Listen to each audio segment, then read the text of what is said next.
Assalamualaikum warahmatullahi wabarakatuh. Innal hamdalillah nahmaduhu wa nasta'inu wa nastaghfiruh wa na'udzu billahi min syururi anfusina wa min sayyiati a'malina.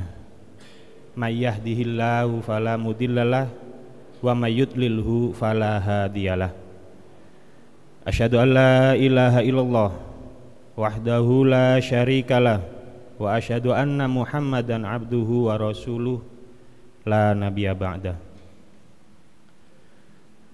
Alhamdulillah, hari ini kita masih diberikan nikmat kesehatan walafiat sehingga hari ini kita bisa melangkahkan ke tempat yang mulia ini untuk melaksanakan sholat duhur berjamaah yang insya Allah akan dilanjut dengan sedikit mendengarkan dalam kajian majelis taklim yang insya Allah mudah-mudahan membawa keberkahan buat kita semua. Salawat serta salam senantiasa selalu terlimpah curahkan kehadirat junjungan kita Nabi besar Muhammad sallallahu alaihi wasallam, manusia terbaik di muka bumi ini yang dipilih langsung oleh Allah untuk menyampaikan risalahnya, yaitu kebenaran tentang ajaran Islam, dan mudah-mudahan kita selalu berpegang teguh pada apa yang beliau sampaikan hingga maut menjemput dan dikumpulkan di dalam surganya Allah Subhanahu wa ta'ala. Hadirin yang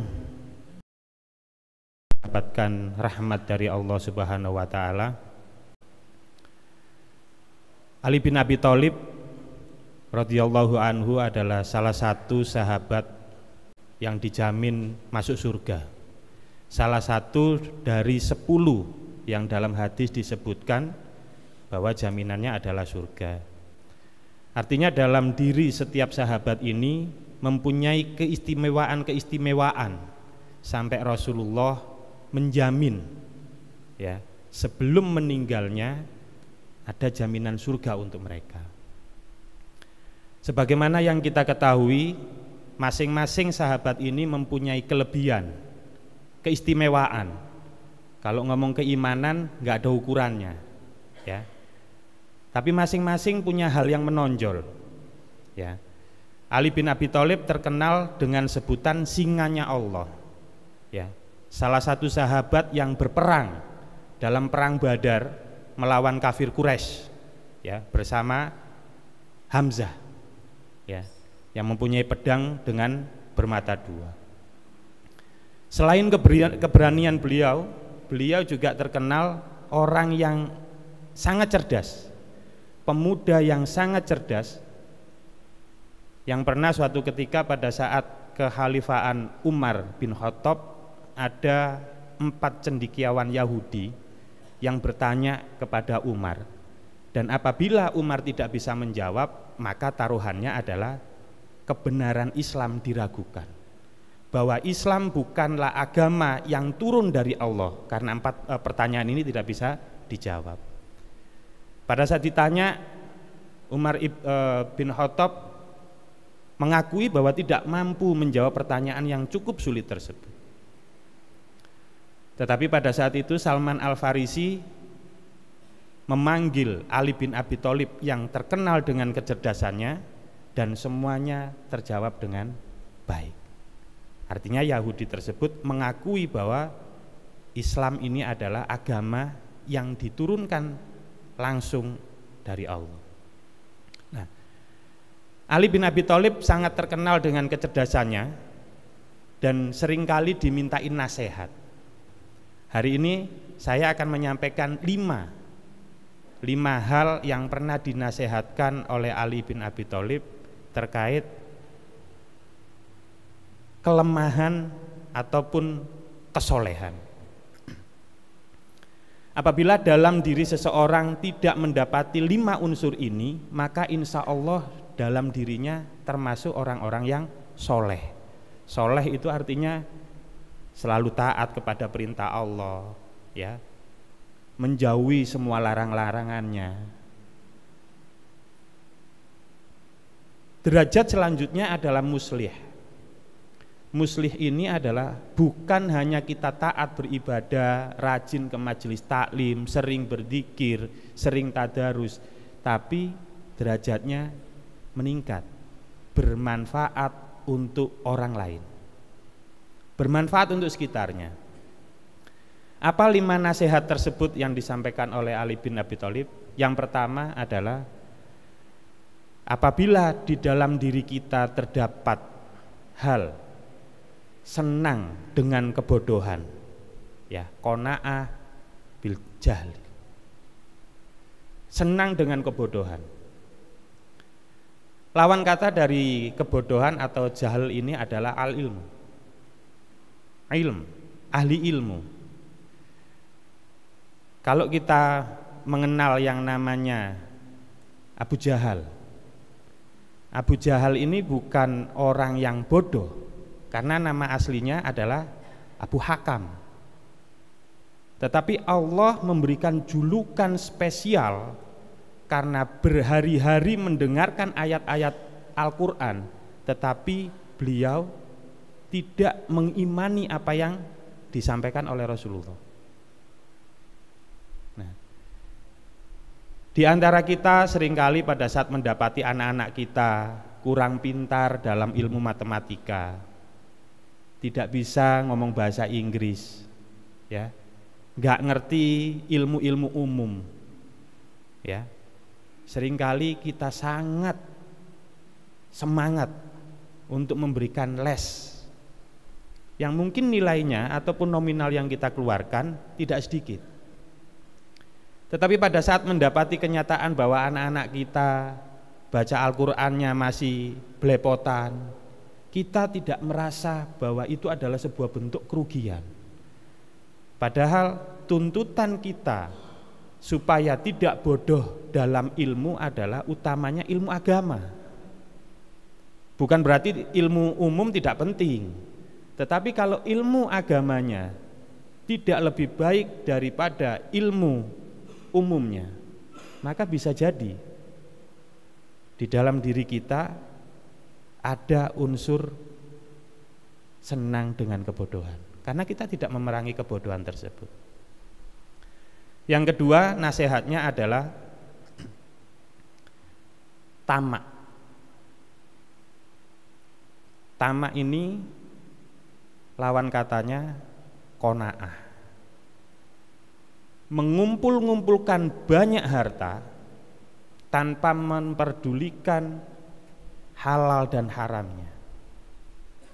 Berbagai macam cara menyogok, menipu, ya, berapa banyak yang kena tipu pinjol, ya, ataupun kita yang menipu orang lain dalam jual beli juga demikian. Apakah Islam melarang kita untuk memperkaya diri? Tidak ada larangan kita menjadi kaya di dalam Islam, ya.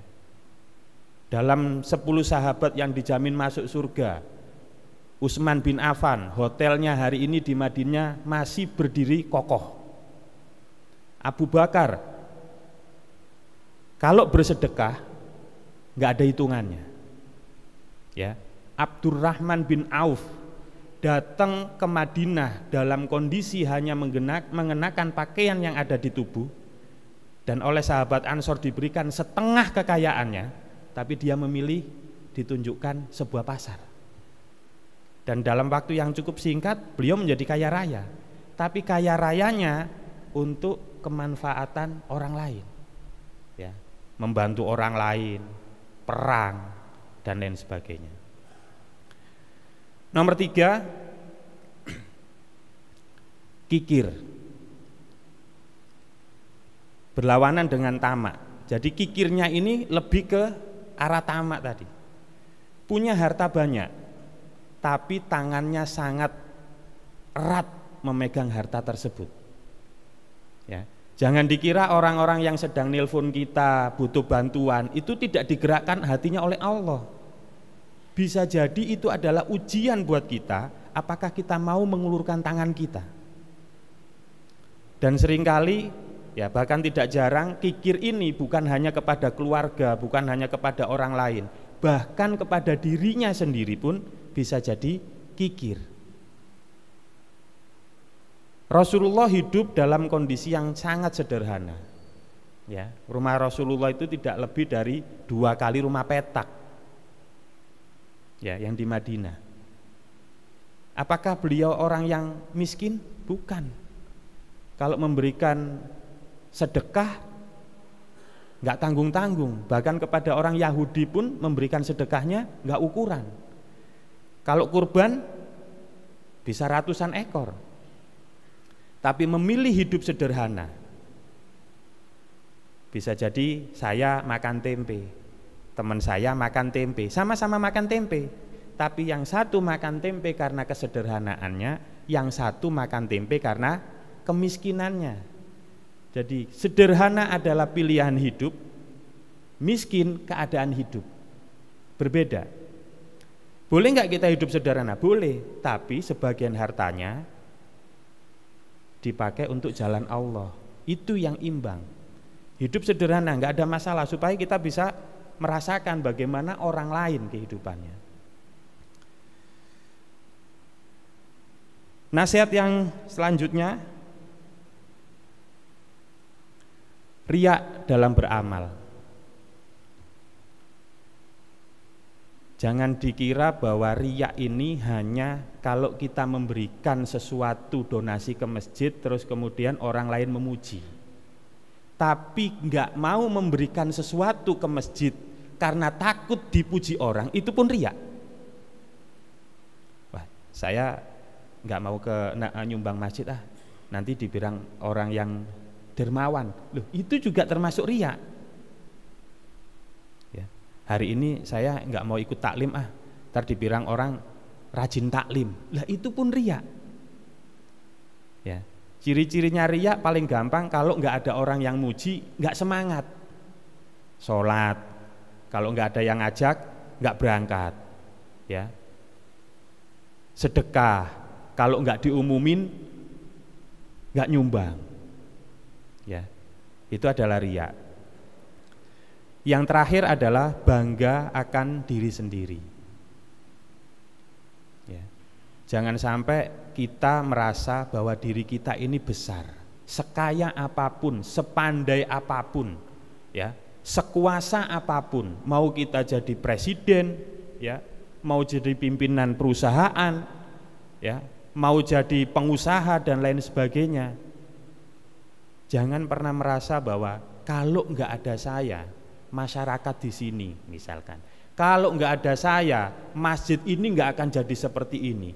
Kalau nggak ada saya, maka orang-orang di sini akan menjadi bodoh. Ya, padahal semua itu adalah titipan yang diberikan kepada kita.